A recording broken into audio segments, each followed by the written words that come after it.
As contract farming agreements become more complex and costs keep rising, what can contract farmers do to ensure longevity?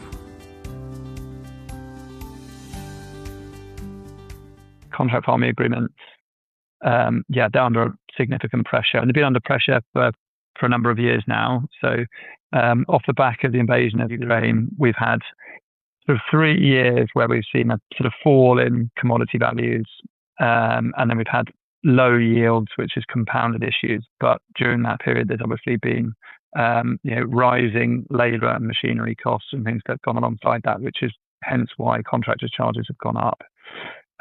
So from a farmer's perspective, it's making sure that the agreement is correctly structured, and that's just making sure that there's an appropriate balance between risk and reward, making sure that the contractor is rewarded appropriately for the service they're delivering, but that there's a sufficient carrot for them to aim for, to be able to strive to go over and beyond. Because the reality is that if you're not hitting a divisible surplus, which is what we're seeing in agreements over the last few years, then that's demotivating for the contractor. So it has to be a bit of balance. And environmental schemes are reshaping how contract farming agreements are set up, and it's altering land use.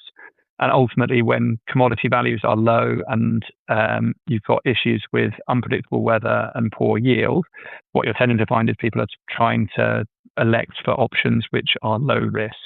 And ultimately, utilising environmental options, whilst there is a whole raft of reasons why people might want to be engaging with that, the truth is that it provides stable income. And I guess the challenge is like, how do we structure contract farming agreements so that this environmental money can be incorporated? And I think that in absolute transparency, no one agreement is structured in the same way. So what we're tending to see is altering contractors' charges for delivering environmental services, and growing a pollen and nectar mix might not require the same level of skill as it requires to grow an extra ton of wheat. And I think that it's making sure that the contract farming agreement has the flexibility to allow for that. When we look at Harvest 2024, the performance from contract farming agreements has been lower than 2023, which has been lower than 2022. Our forecast for 2025 suggests a further sort of tempering on results. And I think that is undoubtedly a consequence of what has been a pretty poor harvest in terms of yield, and commodity values that would be comparatively low to if you sort of allowed for inflation from 20 years ago.